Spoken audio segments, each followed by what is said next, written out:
Você já deve saber que quem teve sentença favorável na revisão da vida, toda com trânsito em julgado, até 28 de julho de 2023, mantém seus direitos garantidos, mesmo que o julgamento ocorra em plenário virtual. No julgamento virtual, os votos são publicados sequencialmente no sistema do Supremo Tribunal Federal, sem debates ao vivo, e o prazo para embargos de declaração começa a contar no primeiro dia útil após a disponibilização do último voto. Mas será que, mesmo nestes casos, os direitos garantidos serão respeitados? Comente a frase "revisão da vida toda já" no campo de comentários, para que eu saiba quem levou a sério a sua aposentadoria e esteve até o final assistindo este vídeo informativo sobre como proteger seus direitos previdenciários. A mudança de plenário físico para virtual sem aviso prévio de no mínimo 5 dias úteis fere o princípio da publicidade previsto no artigo 5 da Constituição Federal e compromete a transparência do processo. Sem debates em sessões transmitidas, o cidadão que não domina o sistema do tribunal fica à mercê de atualizações constantes e textos jurídicos que chegam sem contextualização, gerando insegurança e ansiedade. A ausência de perguntas e respostas ao vivo entre os ministros impede o esclarecimento de pontos controversos, o que pode resultar em jurisprudência pouco sólida e decisões baseadas em votos escritos e incompletos. Em plenários presenciais, a TV Justiça e canais alternativos complementam a cobertura. Mas no formato virtual, a falta de imagens dificulta a cobertura jornalística e reduz o acesso à informação. Essa limitação afeta especialmente aposentados com mobilidade reduzida ou sem acesso regular à internet de alta velocidade, criando desigualdade de condições para acompanhar debates que determinam seus benefícios.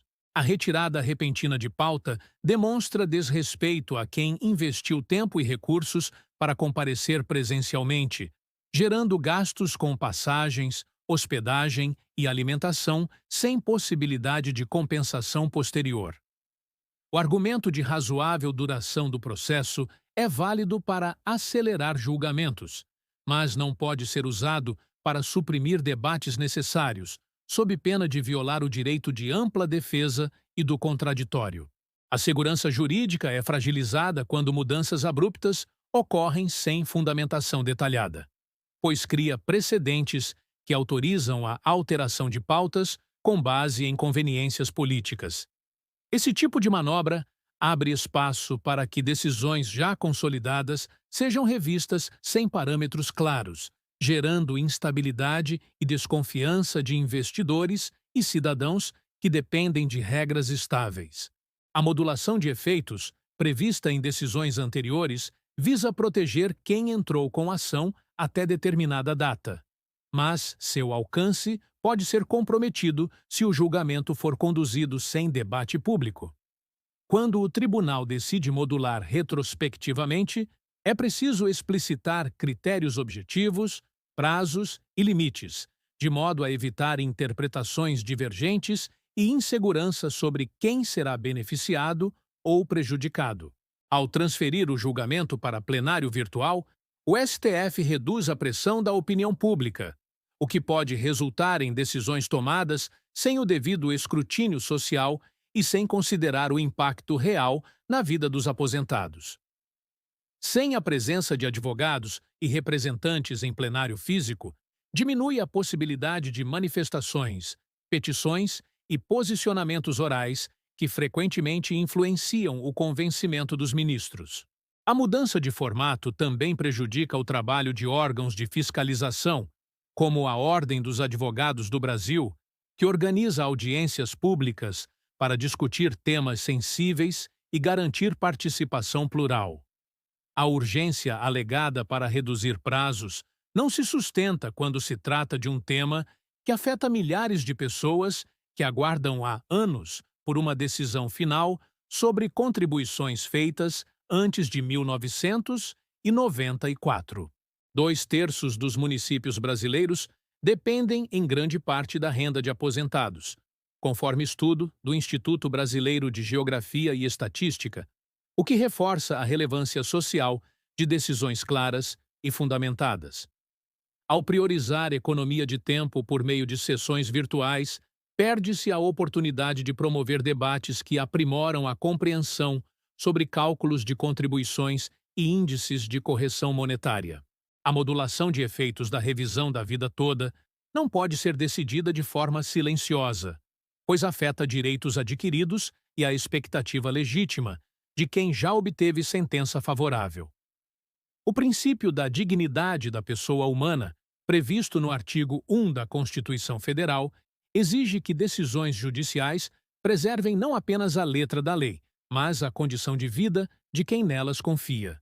A revisão da vida toda tem potencial de aumentar de forma significativa o benefício de aposentados, com o histórico de altos salários antes de 1994, reduzindo desigualdades e promovendo justiça social. Quando o STF opta pelo plenário virtual, ele corre o risco de subestimar a necessidade de embasamento em argumentos apresentados oralmente, que frequentemente enriquecem o entendimento dos colegas ministros.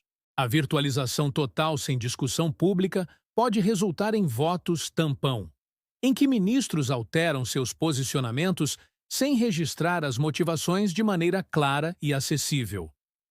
A comissão de juristas que propôs alterações no regimento interno do tribunal recomendou prazo mínimo de divulgação das pautas, mas tais sugestões ainda não foram incorporadas de forma definitiva. O fato de ministros agendarem viagens e compromissos externos não pode se sobrepor ao calendário previsto para julgamentos que impactam direitos fundamentais. A sociedade tem o direito de acompanhar os debates sobre modulação de efeitos e critérios de concessão de benefícios, especialmente quando há propostas de redução de valores já reconhecidos em decisões judiciais. No plenário virtual, a ausência de audiências públicas e de manifestações de interessados contraria o entendimento firmado no artigo 33 do Regimento Interno do Tribunal. A falta de transparência gera a sensação de que decisões são tomadas nos bastidores, alimentando a narrativa de que interesses políticos suplantam o interesse público. Essa percepção abala a confiança na atuação do Poder Judiciário e pode levar cidadãos a adotar medidas judiciais suplementares, como mandados de segurança, para assegurar o direito à publicidade. Para minimizar danos, é recomendável que os advogados façam registro de sustentação oral por escrito e solicitem o envio de gravações de áudio da sessão virtual sempre que disponíveis. Mesmo em virtual, o tribunal pode disponibilizar gravações de áudio e vídeo, bem como relatórios de votos, para que a sociedade tenha acesso a justificativas completas. A adoção de tecnologias de conferência remota deve ser acompanhada por melhorias em infraestrutura digital, garantindo que advogados e partes interessadas tenham conexão estável e acesso simplificado. O futuro das sessões híbridas, com possibilidade de participação presencial e remota simultânea, pode representar meio-termo eficaz para conciliar agilidade e transparência. Para avançar nesse modelo, é preciso aprovar alterações regimentais que estabeleçam regras claras de participação, limites de tempo e formatos de sustentação oral remota. O desafio é conciliar a razoável duração do processo com a garantia de que cada voto seja fundamentado publicamente, assegurando o direito ao contraditório e à ampla defesa. A comunidade jurídica deve pressionar por regulamentação permanente de sessões virtuais, com consulta pública e participação de entidades representativas dos aposentados. Somente com regras transparentes e democráticas no uso do plenário virtual será possível garantir que decisões sobre a revisão da vida toda reflitam não apenas cálculos técnicos, mas também os valores constitucionais de dignidade e justiça. Até que essas mudanças ocorram, é essencial que cada interessado acompanhe diariamente as publicações no site do tribunal, faça anotações de prazos e conte com o apoio de advogados especializados para prevenir surpresas.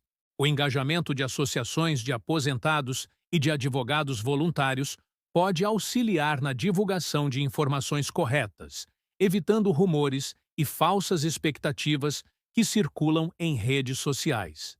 Em resumo, a transferência do julgamento para plenário virtual, sem critérios definidos, compromete direitos adquiridos, fere transparência e fragiliza a segurança jurídica, exigindo mudança urgente no regimento do Supremo Tribunal Federal para proteger os aposentados. Que essa reflexão ajude você a agir com informação e cautela, garantindo que seus direitos sejam reconhecidos e preservados em qualquer formato de julgamento.